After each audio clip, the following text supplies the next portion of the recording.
Good morning students. आज का topic है हमारा सिस्टम एंड इट्स क्लासिफिकेशन।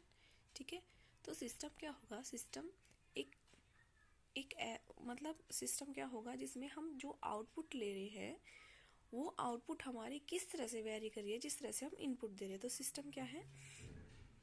ठीक है, सिस्टम ये हो गया। ठीक है, तो सिस्टम की क्लासिफिकेशन देखिए, काफ़ी तरह की कैटेगरी है सिस्टम की।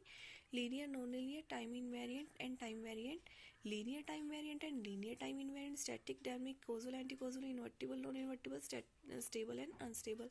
ठीक है, इसके साथ साथ में हमारा स्टैटिक एंड डायनामिक भी होता है और hardware and software and mix signal भी होता है। ठीक है, तो हार्डवेयर सिग्नल कौन से होंगे? देखिए, जिसके अंदर हार्डवेयर मतलब जो हमारे बाहर से फिजिकली जो होते हैं, ठीक है, वो वाले सिस्टम हमारे हार्डवेयर सिस्टम हो जाएंगे। सॉफ्टवेयर हमारा क्या होगा? एक जैसे सॉफ्टवेयर कोडिंग के थ्रू जो हम सिस्टम बनाते हैं वो हमारा कोडिंग हो जाएगा। मिक्स के अंदर दोनों का कॉम्बिनेशन आ जाएगा। स्टैटिक और डायनामिक में क्या होता है कि स्टैटिक के अंदर होती है हमारी विद मेमोरी। ठीक है, विद मेमोरी जो हमारा सिस्टम होगा जिसमें सेव करने की कैपेबिलिटी होगी वो हमारा स्टैटिक होगा, और डायनामिक होगा हमारा नॉन मेमोरी। उसके बाद में आता है linear and non linear system. देखिए, लीनियर सिस्टम क्या होगा? जिसके अंदर हमारी जो सुपर पोजिशन एंड होमोजिनेट प्रिंसिपल को क्या करेगा? इस कंडीशन को सेटिस्फाई करेगा। जैसे देखिए, अगर हमारे टी के अंदर वैल्यू है a1 x1 a2 x2, ठीक है, अगर हम इसको लीनियर की फॉर्म में खोलेंगे मतलब सुपर पोजिशन की फॉर्म में खोले तो a1 t x1 plus a2 t x2, अगर इस कंडीशन को ये सेटिस्फाई करता है तो लीनियर है, वरना ये क्या है? नॉन लीनियर सिस्टम है। उसके बाद में आता है हमारा time variant and time invariant. Time variant कौन सा सिस्टम होगा? जब हमारी इनपुट और आउटपुट कैरेक्टरिस्टिक हमारी टाइम के साथ वेरी कर रही है, ठीक है, एक साथ में, तो वो हमारा टाइम वेरिएंट होगा, वरना वो टाइम क्या होगा? इनवेरिएंट हो जाएगा। देखिए, जैसे ये हमारी y की वैल्यू ले ली हमने, ये ठीक है, ये हमारे टाइम इनवेरिएंट के लिए है, और हमारे टाइम वेरिएंट सिस्टम के अंदर क्या होगी? हमारी वैल्यू ये वेरी करेगी और इनवेरिएंट के अंदर वेरी नहीं करेगी। जैसे एग्जांपल देखिए, ये वाई एन है, हमारी वाई एन की वैल्यू x माइनस एन है। ठीक है, अगर हम y की वैल्यू को t के साथ लेते तो हमारी ये क्या हो जाएगा? Minus N N minus T हो जाएगा यहाँ पे। ठीक है, अगर हम ये लेते हैं माइनस टी के साथ तो माइनस एन प्लस टी हो जाएगा।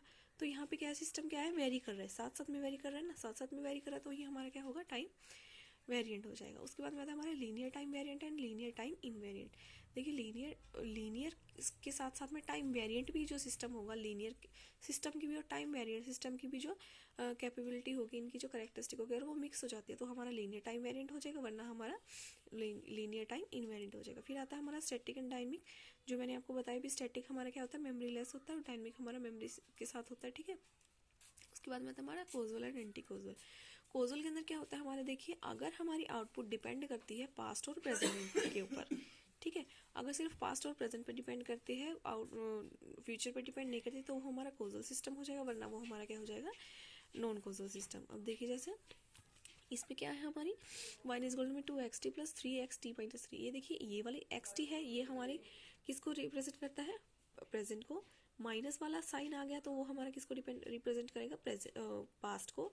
अगर इसके अंदर प्लस वाला साइन आ जाता तो वो किसको रिप्रेजेंट करेगा? हमारा फ्यूचर को। तो लेकिन हम इसके अंदर नहीं है हमारा माइनस वाला प्लस वाला साइन, तो ये हमारा कोजल सिस्टम हो गया। बट इसके अंदर देखिए 2xt plus 3xt T minus 3 plus में 6xt प्लस 3, यहाँ पे टी प्लस 3 आ गया तो हमारे ये फ्यूचर वैल्यू को शो करे, तो फ्यूचर वैल्यू आ गई तो हमारा ये सिस्टम क्या होगा? नॉन कोजल सिस्टम हो गया। उसके बाद में आता हमारे invertible and non invertible. Invertible system क्या होगा? जहाँ पे हमारी जो इनपुट है सिस्टम की वो आउटपुट पे अपीयर हो रही है, ठीक है, तो हमारा इन्वर्टिबल हो जाएगा, वरना हमारा वो क्या हो जाएगा? नॉन इन्वर्टिबल हो जाएगा। Stable and unstable system. देखिए, स्टेबल के अंदर क्या होगा? अगर हमारी output bounded input bounded output की कंडीशन को सेटिस्फाई कर रहा है जो सिस्टम, वो हमारा सिस्टम होगा स्टेबल। और अगर हमारी आउटपुट है वो अनबाउंडेड आ रही है, अनस्टेबल आ रही है, तो वो हमारा सिस्टम अनस्टेबल हो जाएगा। ठीक है, तो इसकी सिर्फ यही कंडीशन है कि सिस्टम की अगर हमारा system bounded input bounded output के ऊपर अप्लाई हो रहा है ये, तो हमारा सिस्टम स्टेबल होगा, वरना हमारा सिस्टम क्या हो जाएगा? अनस्टेबल हो जाएगा। तो ये थे आपके system and it's classification. Thank you.